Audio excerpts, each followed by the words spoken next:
Assalamualaikum warahmatullahi wabarakatuh. Nabi Isa alaihissalam turun bersama 70.000 malaikat sebagai jawaban dari doa yang dipanjatkan Imam Mahdi kala terkepung oleh Dajjal dan pengikutnya. Keterangan ini disandarkan dari surah An-Nisa, yaitu ayat 159 yang artinya, tidak ada seorang pun di antara ahli kitab yang tidak beriman kepadanya, yaitu Isa, menjelang kematiannya. Dan pada hari kiamat dia, Isa, akan menjadi saksi mereka. Riwayat hadis lain mengatakan, Nabi Isa dan para malaikat turun untuk membunuh Dajjal, untuk menciptakan keamanan di bumi, sekaligus menjadi pemimpin yang menghidupkan kembali syariat Nabi Muhammad SAW di tengah masyarakat. Nabi Isa alaihissalam akan turun ke bumi ketika kondisi dunia penuh dengan kezaliman, kesengsaraan, dan peperangan besar yang melibatkan seluruh penduduk dunia. Imam Mahdi yang menjadi pemimpin kaum muslim akan menghadapi Dajjal yang menyebarkan fitnah kepada umat Islam. Allah telah memerintahkan Nabi Isa untuk membunuh Dajjal. Nabi Isa akan turun ke bumi di Menara Putih, Damaskus atas perintah Allah.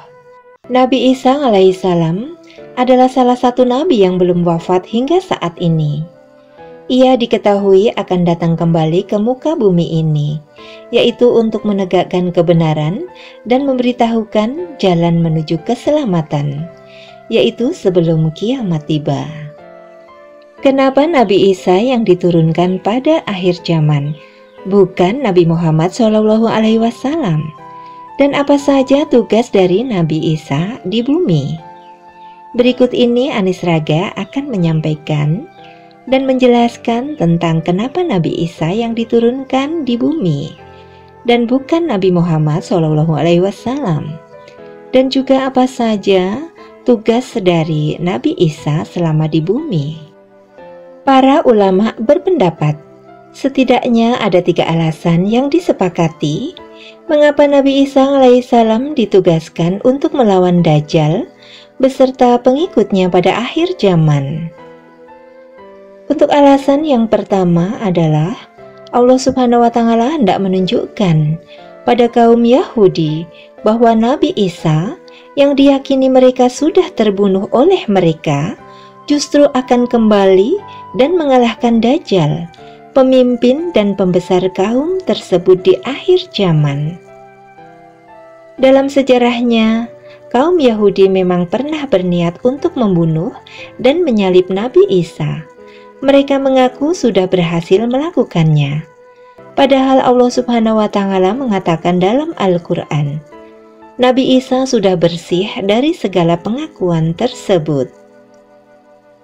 Kaum Yahudi yang ditakdirkan oleh Allah Subhanahu wa Ta'ala tidak akan pernah menang melawan Islam pun akan bernasib demikian sampai menjelang akhir kiamat, hingga muncullah Dajjal dengan tipu dayanya dan membuat kaum tersebut membaiatnya.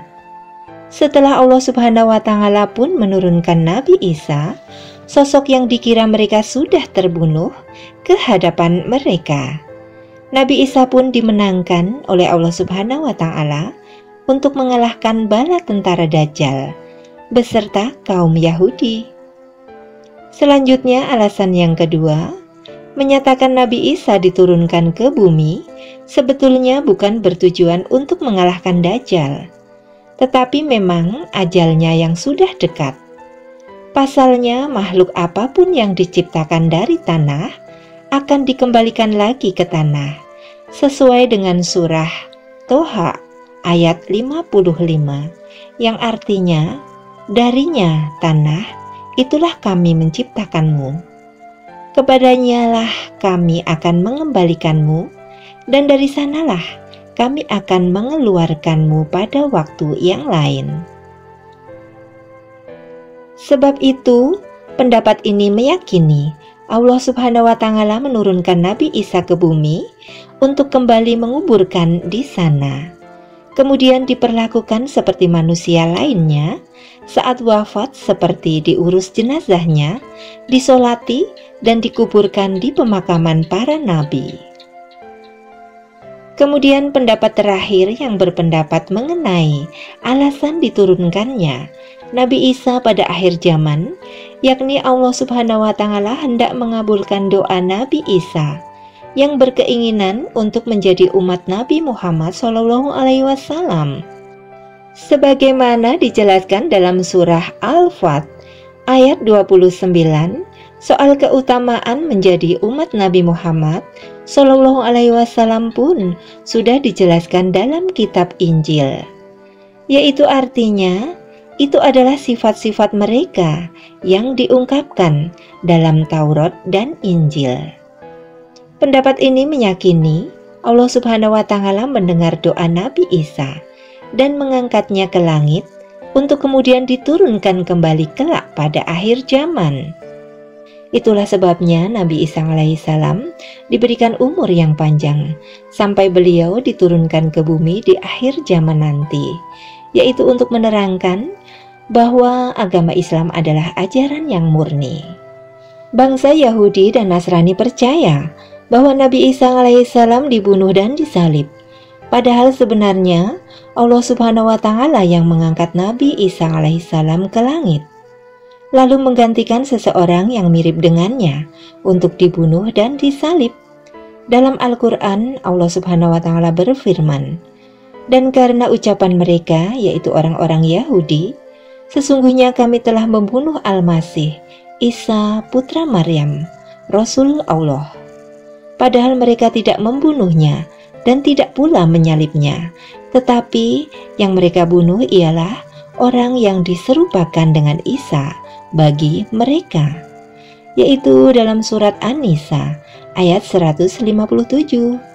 Adapun tugas Nabi Isa alaihissalam pada saat turun kembali ke bumi, Nabi Isa akan menyelamatkan umat Nabi Muhammad SAW, yaitu dari fitnah Yajuj dan Majuj. Sebagaimana diriwayatkan, Tabrani, fitnah Yajuj dan Majuj amat besar dan jumlah mereka sangat banyak. Kemudian tugas berikutnya adalah menjadi hakim yang adil.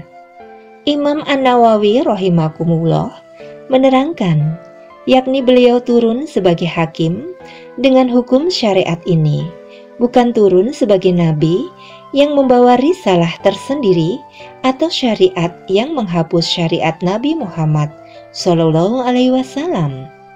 Bahkan beliau adalah salah seorang hakim di antara hakim-hakim umat ini. Tugas berikutnya adalah menghancurkan salib. Ibnu Hajar rahimakumullah mengatakan, maksudnya beliau akan melenyapkan ajaran agama Nasrani dengan cara menghancurkan salib hingga tak tersisa, serta menghilangkan keyakinan kaum Nasrani yang amat mengagungkan salib.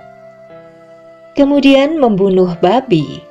An-Nawawi rahimakumullah mengatakan, pada lafaz hadis ini terdapat dalil bagi mazhab kami, yaitu mazhab As-Syafi'i dan mazhab mayoritas para ulama, yaitu apabila kita menemukan babi di sebuah negeri yang dilanda perang atau negeri yang aman dan kita mampu membunuhnya, hendaknya kita membunuhnya.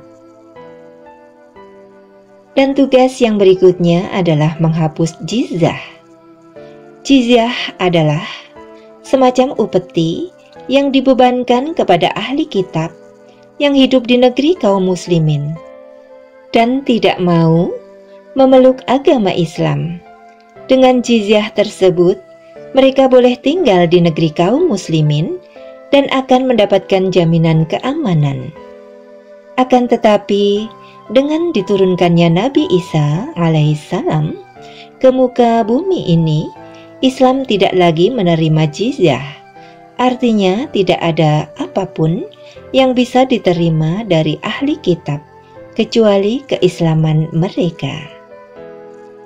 An-Nawawi rahimakumullah mengatakan, makna yang benar adalah bahwa beliau, Nabi Isa, tidak akan menerima jizyah, tidak akan menerima apapun dari orang kafir kecuali Islam.